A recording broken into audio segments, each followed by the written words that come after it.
Let me read this, and then we'll talk about it. It says, how can I get my 11-week-old puppy to sleep longer?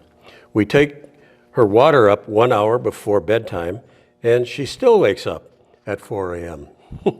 Welcome to the world of raising a puppy. Cindy goes on to say, some puppies wake up early or in the middle of the night because they have to pee and they want to go outside.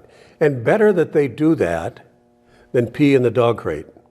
Because once they learn how to live in a mess, they don't like to pee and poop where they sleep. They don't want to pee in their dog crate. So don't let them. Don't let them practice bad behavior.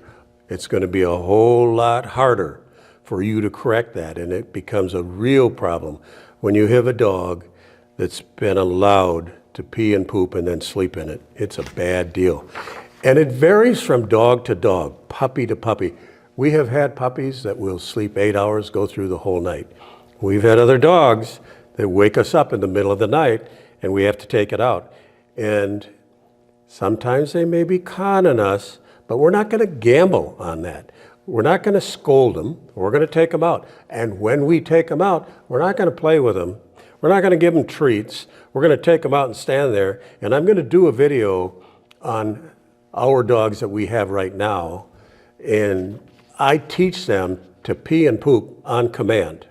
It's an important command to teach your dog, especially if you're going to take your dog with you when you travel or go to other people's houses and you're out on the interstate or wherever you are and you're in a hurry. You want your dog to pee and poop so you can get back in the car and keep going. You want your dog to pee and poop so you can go in and be with your relatives. So my point here is back to this. I transgress. Cindy tells me all the time I wander off about other topics, and I know I shouldn't. But her point is this, and that is that we have had puppies that right at 8 weeks of age will sleep through the night.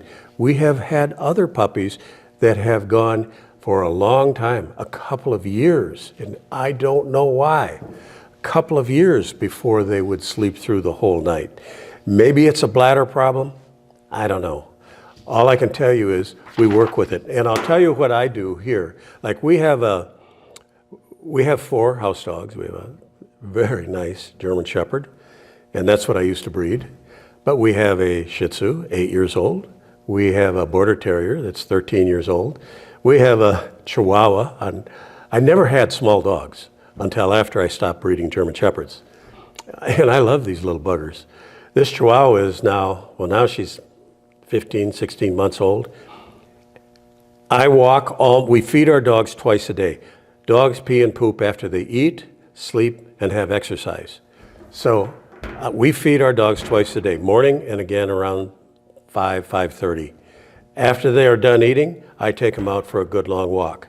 Bring them back in the house, go in the living room, we watch TV with them, and then when it's time to go to bed, I take them back out then too.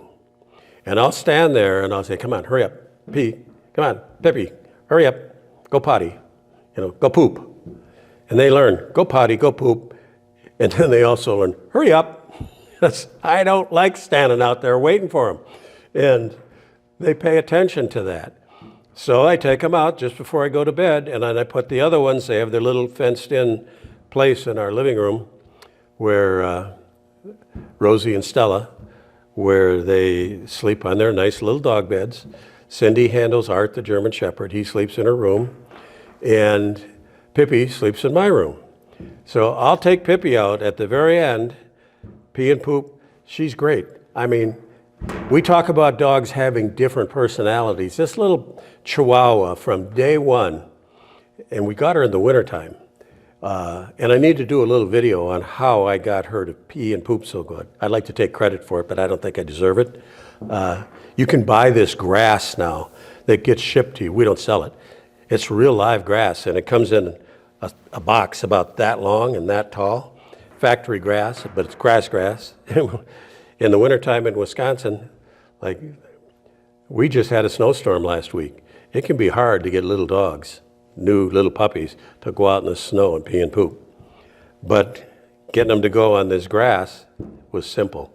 Now, when I take her out, she'll pee, she'll poop. I pick her up, take her upstairs, put her in the X-bed next to my X-pen, next to my bed, and she has her dog bed in there, and I cover the X-pen. In other words, I have a blanket that I put over the top of it so that I can sit there and read a book or whatever and make sure that she's asleep, or I'll read before I go to bed, whatever, and it just calms them down and keeps them quiet. And she'll sleep through the whole night and until, 7:30 in the morning. It's great.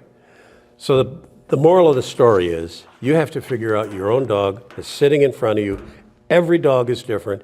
There is no formula for exactly what to do to get a dog to sleep through the night. There's only a formula for what you need to do, which is if your dog says it has to get up in the middle of the night, get up in the middle of the night and get over it.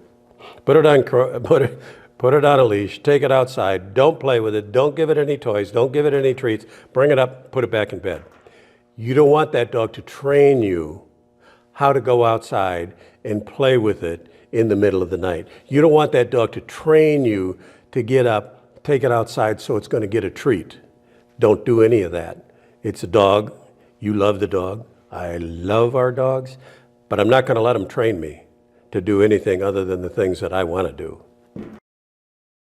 So in closing, if you have a puppy, if you're going to get a puppy, and you want more information on how to deal with problems like we're talking about here on house training your dog, I produced a video titled Your Puppy, 8 Weeks to 12 Months. I would point you to that. We offer it in a video stream. We offer it in an online course. We offer it in a DVD. We also have a DVD and a stream on House Training 101. Quite frankly, while there is some crossover between the two, there's unique situations that are different for each of them. So I would point you to that to help get you past the 4 a.m. wake-up call from your puppy. We've been there, we've done that, and we're gonna probably do it for as long as I ever live, every time we get a new puppy.